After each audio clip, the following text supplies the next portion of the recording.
Open kitchen കൊണ്ടുവരണമെങ്കിൽ kitchen ഈ അറ്റത്തുനിന്ന് കുറച്ചും കൂടി മാറ്റേണ്ടതുണ്ട്. നമ്മൾ ചെയ്തത് അതുപോലെ ഇവിടെ ഒരു വർക്ക് ഏരിയ വന്ന സമയത്ത് കണ്ട സൗത്ത് വെസ്റ്റ് കോർണർ ഇവിടെ ഇരുന്നു. സൗത്ത് വെസ്റ്റ് കോർണർ എന്ന് പറയുമ്പോൾ കന്നിമൂല എന്ന് പറയും.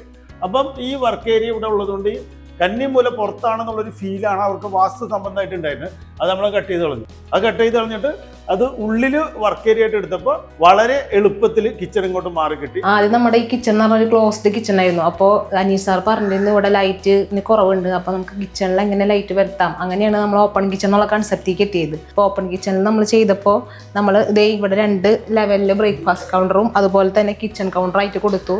അതുപോലെ തന്നെ നമ്മളൊരു വുഡൻ ഷെയ്ഡിൽ ആർക്കി ഡ്രൈവും അതിൽ 2 പെൻഡന്റ് ലൈറ്റും കൊടുത്തിട്ടുണ്ട്. അതിൽ തന്നെ ഫ്രണ്ട് പോർഷൻ നമ്മൾ ലൂവർ വെച്ചിട്ടാണ് ഡിസൈൻ ചെയ്തിരിക്കുന്നത്. പിന്നെ ഈ ഓപ്പൺ കിച്ചന്റെ വേറൊരു കാര്യം എന്ന് പറഞ്ഞാൽ കുട്ടികളുള്ള വീടുകളിൽ ആദ്യം സ്കൂൾ വിട്ട് വന്നു കഴിഞ്ഞാൽ കുട്ടികൾ ആദ്യം അമ്മനെ അന്വേഷിച്ച വരാം. അപ്പൊ അമ്മമാര് കിച്ചണിലായിരിക്കും ഭൂരിഭാഗം സമയവും. അപ്പൊ ഇങ്ങനത്തെ സമയങ്ങളിൽ കുട്ടികൾ ഒന്നെങ്കിൽ വന്ന് കിച്ചൺ സ്ലാബിൽ കയറിയിരിക്കും, അല്ലെങ്കിൽ അവർക്ക് ഇവിടെ നിന്ന് അമ്മനോട് സംസാരിച്ചിട്ട് കാര്യങ്ങൾ പറയാൻ വന്ന് സ്കൂളിൽ നടന്ന കാര്യങ്ങൾ എന്താണെന്നൊക്കെ പറഞ്ഞ് വ്യക്തമാക്കി കൊടുക്കാം. കിച്ചണിൽ നിന്ന് കമ്മ്യൂണിക്കേഷൻ വർക്ക് ഇൻക്രീസ് ചെയ്യാൻ വേണ്ടി ഈ ഓപ്പൺ കിച്ചൺ എന്നുള്ള ഒരു രീതി നമുക്ക് വളരെയധികം ഉപയോഗപ്രദമായിട്ടുണ്ട്. നമ്മുടെ ഈ കിച്ചൺ 2 ലെവലിലായിട്ടാണ് കൗണ്ടർ ചെയ്തിരിക്കുന്നത്. ഒന്ന് നമ്മുടെ ബ്രേക്ക്ഫാസ്റ്റ് കൗണ്ടർ എന്ന് പറയും. അത് ബ്രേക്ക്ഫാസ്റ്റ് കൗണ്ടർ കൂടാതെ നമുക്കൊരു വർക്ക് സ്റ്റേഷനും കൂടി ആയിട്ട് യൂസ് ചെയ്യാം. അതുപോലെ തന്നെ ഈ ഒരു ഏരിയ എന്ന് പറഞ്ഞാൽ നമുക്ക് കിച്ചണിൽ വർക്ക് ചെയ്യുമ്പോൾ നമ്മുടെ കുട്ടികൾക്ക് ഇവിടെ നിന്നിട്ട് അമ്മയ്ക്ക് കാര്യങ്ങളൊക്കെ പറഞ്ഞ് വ്യക്തമാക്കി കൊടുക്കാം. അതുപോലെ തന്നെ വെള്ളമൊക്കെ തട്ടിമറിഞ്ഞ് വീണിട്ട് ആകെ പ്രശ്നമാകുമെന്നുള്ള പ്രശ്നമൊന്നും വേണ്ട. അങ്ങനെ 2 ലെവലിലായിട്ട് നമ്മൾ ഇവിടുത്തെ കൗണ്ടർ കൊടുത്തിരിക്കുന്നത്. നമ്മുടെ ഈ കിച്ചന്റെ കളർ കോമ്പിനേഷൻ എന്ന് പറഞ്ഞു കഴിഞ്ഞാൽ നമ്മൾ ബോട്ടം ക്യാബിനറ്റ് ഒരു ഡാർക്ക് ഗ്രേയും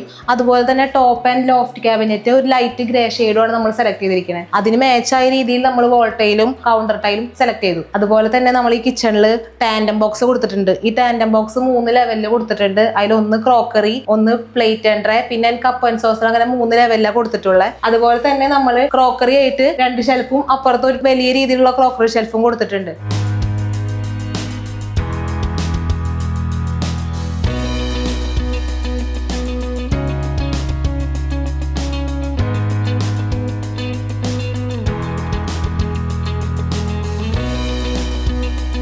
പഴയ വീടിന് പുതിയ മുഖം. റിപ്പയർ കൊച്ചി ഇപ്പോൾ കേരളത്തിൽ എല്ലായിടത്തും, അതുകൂടാതെ കർണാടകത്തിലും വിശാഖപട്ടണത്തും ഉണ്ട്. നന്ദി ആർക്കിടെക്ചർ.